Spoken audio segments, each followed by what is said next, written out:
வணக்கம் நண்பா நண்பேஸ். இன்னைக்கு ஒரு ஸ்பெஷலான நாள். என்னன்னா நான் ஃபோட்டோகிராஃபி ஜாயின் பண்ண போகிறேன். ஸோ பெங்களூரில் இருக்க ஜெயநகரில் தான் இந்த கோச்சிங் சென்டர் லொக்கேட் ஆயிருக்கு. அதனால சீக்கிரமாக எழுந்துச்சு ரெடியாகி வண்டிக்கு பெட்ரோல் போட்டு கிளம்பிட்டேன். ஸ்கெட்ச் மீடியா அகாடமி இந்த கோச்சிங் சென்டரில் தான் நான் ஜாயின் பண்ணியிருக்கேன். அங்கே போய் ரீச் ஆனது ஹெல்மெட்டை கழட்டி பார்க்குறேன். மண்டை ஒரு பக்கம் ஒரு மாதிரி இருந்துச்சு. அப்படியே கொஞ்சம் அட்ஜஸ்ட்மெண்ட் எல்லாம் பண்ணிவிட்டு மேலே போனால் தம்பி ஒரு 5 நிமிஷம் வெயிட் பண்ணுப்பான்னு சொன்னாங்க. பார்த்தா ஃபுட் ஃபோட்டோகிராஃபி போயிட்டு இருந்துச்சு. நானும் அதை அப்படியே வேடிக்கை பார்த்துட்டு இருந்தேன். அப்புறம் ஸ்டூடியோ ரூமெல்லாம் சுற்றி காமிச்சாங்க.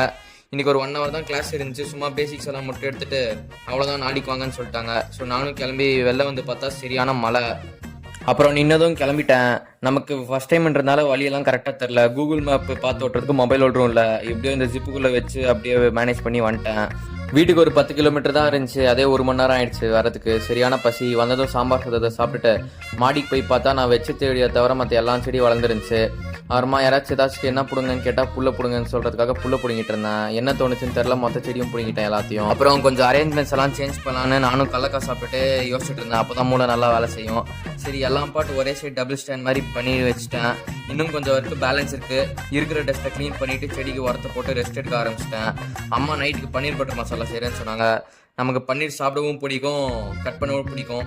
கட் பண்ணி கொடுத்துட்டு வேறு ஏதாச்சும் ஹெல்ப் வேணுமான்னு கேட்டேன். எங்கள் அம்மா நீ சும்மா இருக்கிறதே ரொம்ப பெரிய ஹெல்ப் பண்ணிட்டாங்க. சரின்னு சொல்லிட்டு நானும் சாப்பிட்டுட்டு தூங்கிட்டேன். நண்பர்களே, நாளைக்கு பார்க்கலாம். வரட்டா?